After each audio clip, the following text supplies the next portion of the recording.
PDIP menunjukkan bukti catatan pemangkasan anggaran pendidikan sebesar Rp223,5 triliun untuk program makan bergizi gratis atau MBG.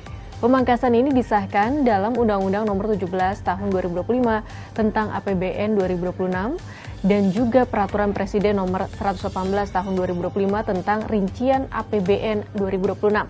Bagaimana detailnya? Kita bahas ya. APBN kita itu adalah 3,842 triliun. Mandatory spending sesuai dengan Undang-Undang Dasar 45, anggaran pendidikan itu harus 20%, berarti 769 triliun.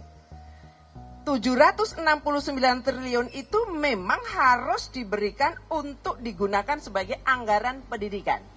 Nah, persoalannya adalah ketika kemudian di dalam lampiran APBN 2026 tertuang di dalam Peraturan Presiden Nomor 118 Tahun 2025 itu jelas dinyatakan Badan Gizi Nasional yang menggunakan itu untuk makan bergizi gratis itu sebesar 223,5 triliun. Jadi posisinya di dalam besaran anggaran ini juga tetap 20% lebih sedikit saja. Jadi tidak kemudian postur anggaran pendidikan ditambah 223 lalu menjadi 30%, tidak. Tetapi ditambah dengan MBG yang dikelola oleh BGN itu tetap dalam angka 20%.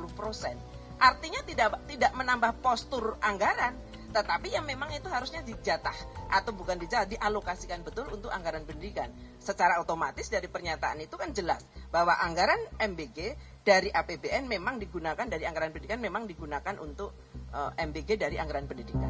Esti Wijayanti menyebut MBG tepat bagi daerah tertinggal, terdepan, terluar atau 3T. Selain itu, anggaran pendidikan seharusnya fokus untuk kesejahteraan guru dan meningkatkan kualitas pendidikan.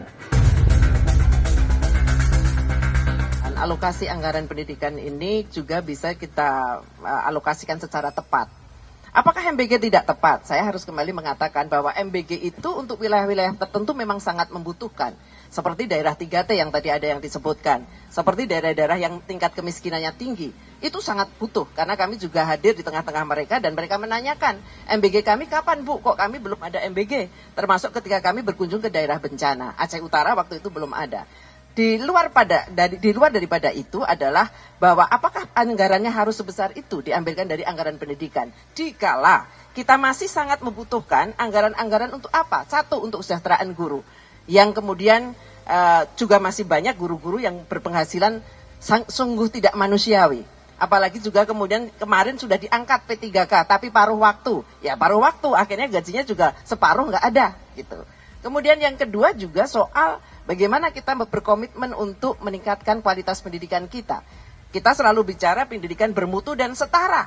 Bermutu dan setara, bagaimana bisa setara ketika sarana prasarana yang dimiliki oleh sekolah-sekolah tersebut tidak mampu untuk mencapai pendidikan yang setara dengan tempat-tempat yang memang sudah mempunyai fasilitas pendidikan yang sangat baik. Saya kira itu Mas. Jadi intinya, ayolah alokasi anggaran ini juga kita sebagian bisa untuk kesejahteraan guru, bisa untuk revitalisasi.